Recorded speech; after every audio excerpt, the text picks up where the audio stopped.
نحمده ونصلي ونسلم على رسوله الكريم أما بعد فأعوذ بالله من الشيطان الرجيم بسم الله الرحمن الرحيم العلماء ورثة الأنبياء رسول اللہ صلی اللہ علیہ وسلم فرماتے ہیں کہ علماء یہ انبیاء علیہم السلام کے وارث ہیں اور نبیوں کی وراثت دراہم اور دینار نہیں ہوتے، بلکہ نبیوں کی وراثت علم ہے، اس علم کو سنبھالنے والے علماء ہیں۔ رسول اللہ صلی اللہ علیہ وسلم کے اصل وارث اس امت کے علماء ہیں۔ عوام کو ہرگز چوں چرا کرنے کی بالکل اجازت نہیں ہے کہ یہ بحث و مباحثہ جو سوشل میڈیا سے آج کل سیکھا جا رہا ہے کہ وہاں بیٹھے ہوئے چند بتنگڑ قسم کے لوگ جن کا علم سے دور دور تک کوئی واسطہ نہیں ہے، چند کتابیں اٹھا کے پڑھ کے سیکھ کر اور لوگوں کو جو ہے اپنے چینل بنا کر گمراہی کے کھڈوں میں دھکیل رہے ہیں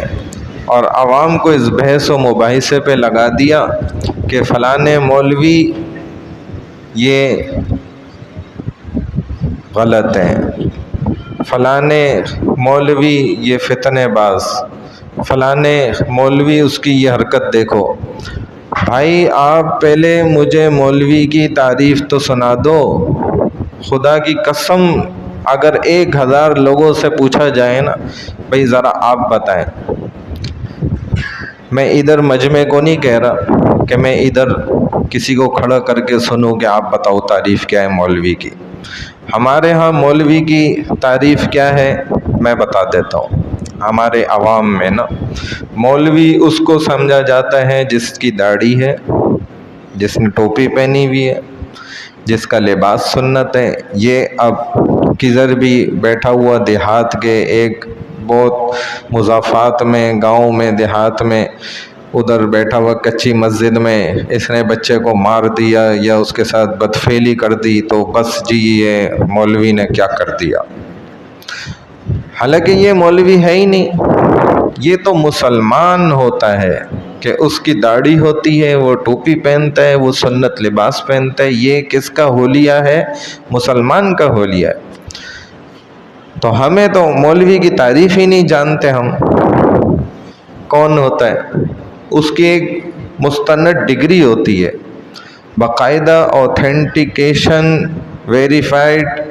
اس کی ایک سرٹیفکیٹ ہوتا ہے جس کو درس نظامی اس کورس کو کہا جاتا ہے اور وفاق المدارس سے اس کی سند اس کو حاصل ہوتی ہے۔ یہ ہوتا ہے ہمارے زمانے کا عالم جو 11 سال پڑھ کر دن رات ایک کر کے یہ صبح سے پڑھنا شروع کرتا ہے اور رات تک پڑھتا ہے۔ ہمارے اسکول کالجوں والے تعلیم کے اوقات کے مطابق نہیں، وہ تو 4 ساڑھے 4 5 گھنٹے کی تعلیم ہوتی ہے نا۔ بہت زیادہ کوئی لمبا اسکول ہوگا تو وہ 1 بجے چھٹی ہو جاتی ہے، 2 بجے، لیکن ان مدارس میں رات کو جا کے 10 بجے فارغ ہوتا ہے۔ تو ڈبل تعلیم، یعنی 11 سال کو پھر آپ ڈبل کر دیں، کیونکہ ہر دن ڈبل پڑھا جا رہا ہے اور چھٹی کوئی نہیں ہے، چاہے کچھ بھی ہو نا، مدارس میں کوئی چھٹی نہیں ہے۔ باہر سب بند پڑا ہو، مدرسہ کھلا ہوا ہے، تعلیم علم چل رہا ہے، قال اللہ قال رسول صلی اللہ علیہ وسلم کی صدائیں گونج رہی ہیں۔ تو یہ ڈبل ہو گیا، 11 کا 22 سال، کہنے کو 11 سال ہے لیکن 16 سالہ نصاب پڑھایا جاتا ہے اس کے اندر۔ تو یہ فضول باتیں کرنا کہ فلانا مولوی اور یہ مولوی یوں، اور جب وہ حدیث پڑھی جائے تو قیامت میں اوندے منہ جو ہے وہ عالم کو پوچھا جائے گا تو نے علم کس کے لیے پڑھایا سکھایا، اور اسی پہ زور دے کے اور اس کو اوندے منہ جہنم میں پھینکا جائے گا، اور جو آگے وہ سخی اور تیسرا تو ادھر کوئی زور نہیں مارا جائے گا۔ بھائی یہ بھی حدیث سنا دو کہ رسول اللہ صلی اللہ علیہ وسلم نے فرمایا کہ قیامت میں اللہ ایک بہت بڑی جماعت کو، جتھے کو نہ بلائیں گے جو علم والے علماء ہوں گے، اور فرمائیں گے کہ میں نے علم اپنا تمہارے سینوں میں اس لیے قید کیا تھا کہ میں تمہیں جہنم میں ڈال دوں، حالانکہ ان کا عمل یہی ہوگا، لیکن اللہ کہیں گے کہ لیکن تمہیں جہنم میں ڈال نہیں سکتا، میری شان کے خلاف ہے، میرا علم تیرے سینے میں تھا بھلے تو عمل نہیں کرتا تھا،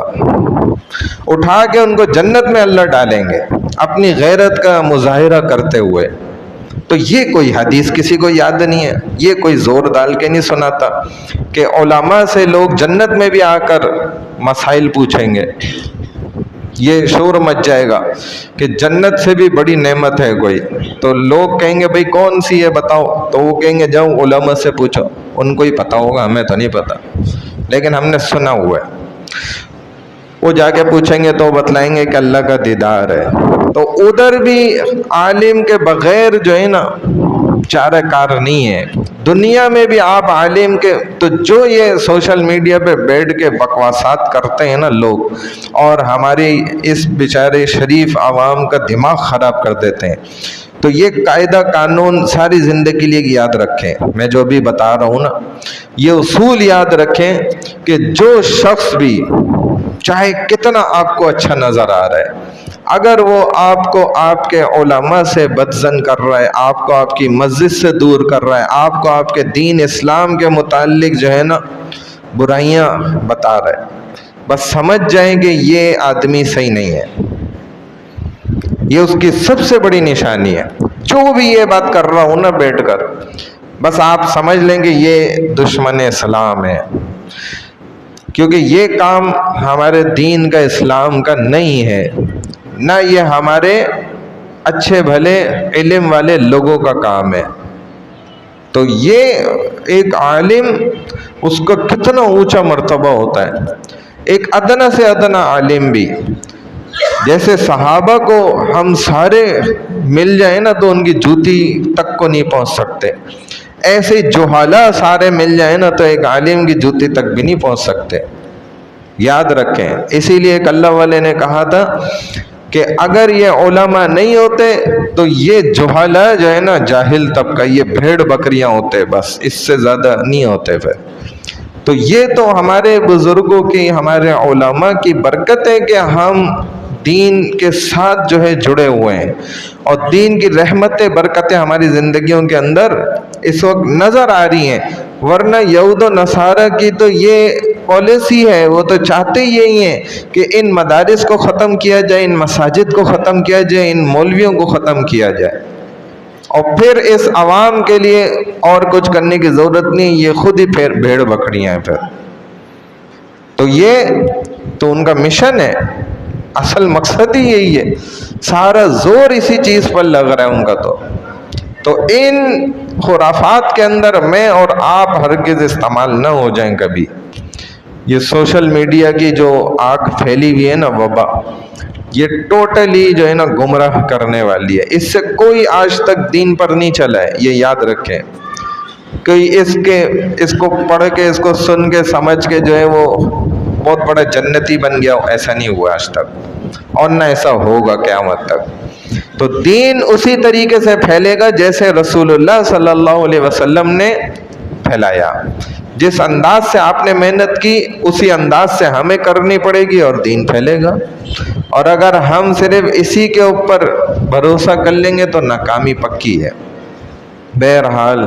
اللہ تعالی ہمیں علماء کی عزت کرنے والا بنائے، ان کے مقام کو سمجھنے والا بنائے، اور ان کی خدمت بھی کرنے والا بنائے، کم از کم ان سے علم دین سیکھنے والا بنائے، ان کے پاس بیٹھنے والا بنائے، ان کی رحمتیں برکتیں حاصل کرنے والا بنا دے۔ اللہ ہمیں عمل کی توفیق عطا فرمائے۔ سبحان اللہ و بحمدی، سبحانک اللہم و بحمدک،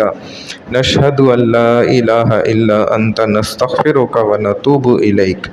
برحمتک یا ارحم الراحمین۔